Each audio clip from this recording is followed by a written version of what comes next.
The Tower. Yes. I loved the idea of another city Yes. Yes. and that it was taken over by the pettiest of people. Yes. I, Jay Brazeau I, is back. yes. Yes. And who's the actor? Brendan. Darren was a huge fan of this guy. Let me see here. The bald gentleman. No. No? No. I'm going Let's to look him see up. here. I'll pull it up for you. Please do. Peter Woodward, Jay Brazeau, David Great. Bloom, Great. Brendan Fraser, Tavius, Yes. Brendan Beiser. Beezer? Brendan Beiser. Yeah. Beiser. Yeah. Yes. Tavius. Fantastic. Fantastic. Fantastic. I just for him that episode stood out for me. Now that one I at this point in our Stargate run, Paul and I were writing our scripts separately. Okay. So this was his script. Okay. That I think was a lot of fun. I love like all the performances were great, but Brendan's especially just really stood out to me. This episode I remember because the network hated it, and They did. yes, we would get on our conference calls and talk to them, and I think we delivered the first draft, or Paul delivered the first draft, and they were like, "Well, we don't like it, and it takes too long for the action to get going," and so we tried to sort of talk it out with them, and they were pretty adamant, and then Paul.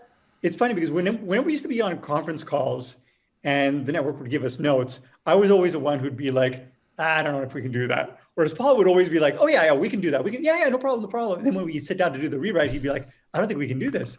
But in this case, they just wanted to throw out this script completely, which Paul found completely kind of unhelpful.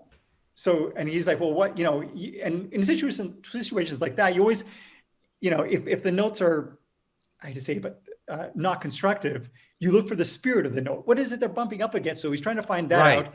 And it became a very combative situation on that call. And I was sitting there and Paul's like, well, no, I'm not going to do this rewrite. And then the executive was like, well, we don't accept this episode. And Paul was like, okay, fine, then don't accept the episode, and hung up. And that was that. And I mean, we'd had conflict with the network on other aspects, creative aspects of the series. But was that a peak of that? I mean, would that be? It wasn't a peak. Wow. Okay. But it was one that stood out for me just because the extent of the note and Paul's atypical response to it. Mm-hmm. Yeah, absolutely. So, Joe and I are smiling at each other because there is backstory behind this episode. And I'm not going to speak too much about that, only to say that had Darren and I known that going in, I think in analyzing and reviewing that episode for Gate World, our approach and in terms of what the reviewers that we had at the time were saying, I think probably would have been a little different, knowing the sensitivity to the hurdles that you guys had to overcome just to get the darn thing on the air. Mm-hmm. That's quite the story. You don't really think about those kinds of situations when you're watching the number of people and processes that each script has to go through in order to just go in front of camera. At the end of the day, there's no reason the audience should know that or need to know that. But I mean, it's different with every episode. It's different with every, I mean, I can tell you how many times, someone will comment on, I mean, I remember when we were working on Stargate, that fans would like, this writer wrote such a great episode. Why are they not being able to write more episodes? And in my mind, I'm like, well, actually, that writer was totally rewritten by Brad Wright. Yeah. Brad Wright wrote that script, yeah. But he's not going to publicly say that. No, it's politics, and it's not right. So